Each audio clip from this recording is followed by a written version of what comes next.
What's going on, team? I want to show you how to make a really easy scanner with pretty much any scanner site, but I'm going to use TradingView. This is my charting site I use. You can also use the scanner down here. So if you hit stock screener, you can actually pull up a screener and start developing your own scans, which I think is really cool. So I'm going to go ahead and show you how to do that really easily. Try to make this a quick video. Let me get this off here. So what I'm going to do is on Tesla here, what I'm trying to find is I'd like to find a scan that kind of finds this move before it happens, right? So this is a really nice move that I'd like to capture before it happens. So what I'm going to do is I'm going to take a look at this candle specifically and really see what kind of conditions we have on this candle signaling a possible reverse here. Now I'm going to use a few indicators that are really popular. The RSI, the relative strength index, the stochastic. I'm going to use the MACD as well. Now I don't typically use these. But I just want to show you how you can use these. So I'm going to type in up top the RSI. So that's the relative strength index. Just going to add it to the bottom of our chart here. Go back up to the indicators. I'm going to type in MACD. So MACD, the moving average convergence divergence. Click that and it adds it to our chart as well. And then I'm going to add, again, the stochastic. So just type in STOCH and there's the stochastic there. So I'm going to add that to our chart again, adds it there. And then the only other one that I want to add is just a common EMA.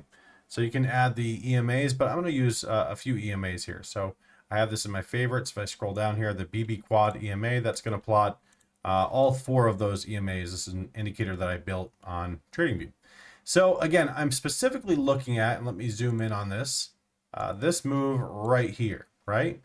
So I know this looks probably pretty wonky the way it's set up, but I'm trying to capture this candle and its move up. So what I want to see is the conditions on each one of these indicators on this candle and then develop a scan for that. So I went ahead and did that, but just to kind of quickly go over, I went ahead and wrote down these notes. I'm not going to make this video any longer than it has to be, but quickly just to go over, the purple line here is the 9 EMA. So I have the 9 EMA is the purple line here. So I'll move this over. The purple line is the 9 EMA. The 20 EMA is the yellow line. So that's the yellow line you see there.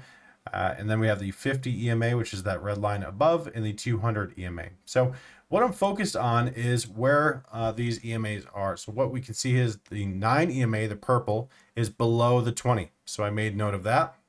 And in my scanner, I'm going to add that as well. And I'll show you the scanner settings here in a minute. So the 9 EMA is below the 20 EMA. So I mark that down.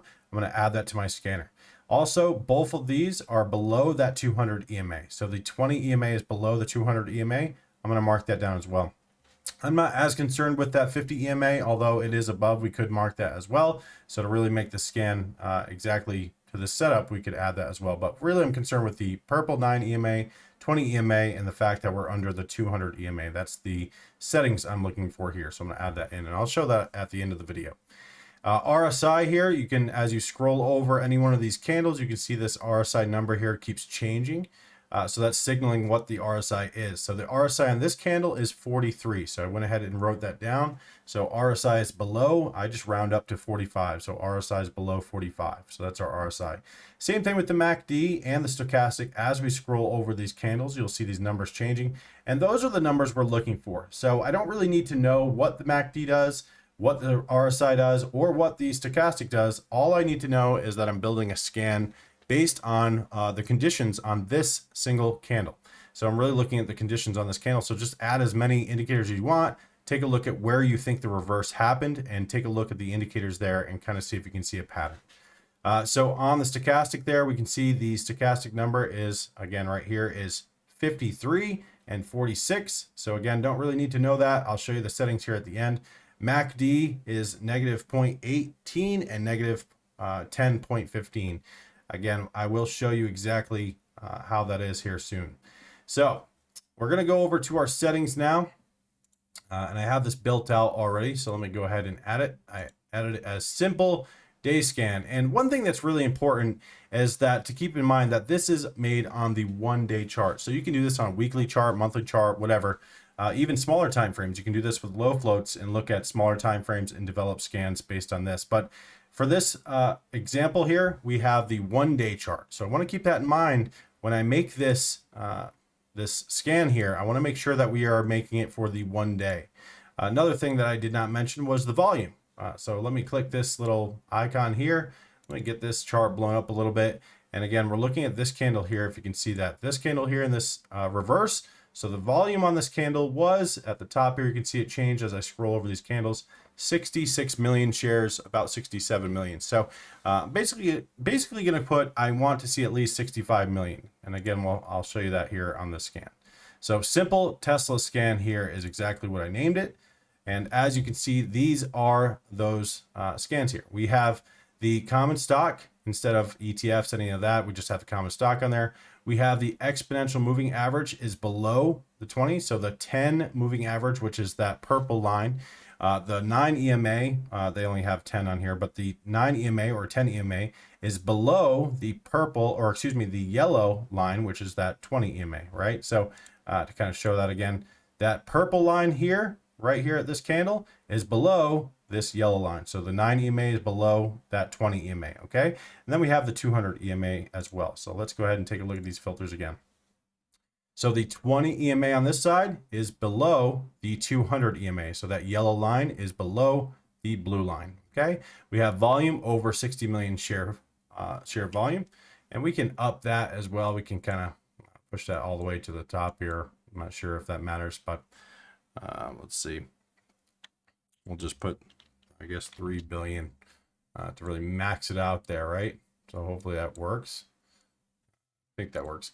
All right, so now we have our volume here. Let me reset that. So again, I want to do at least 60 million shares traded. Okay, so 60 million shares traded at least.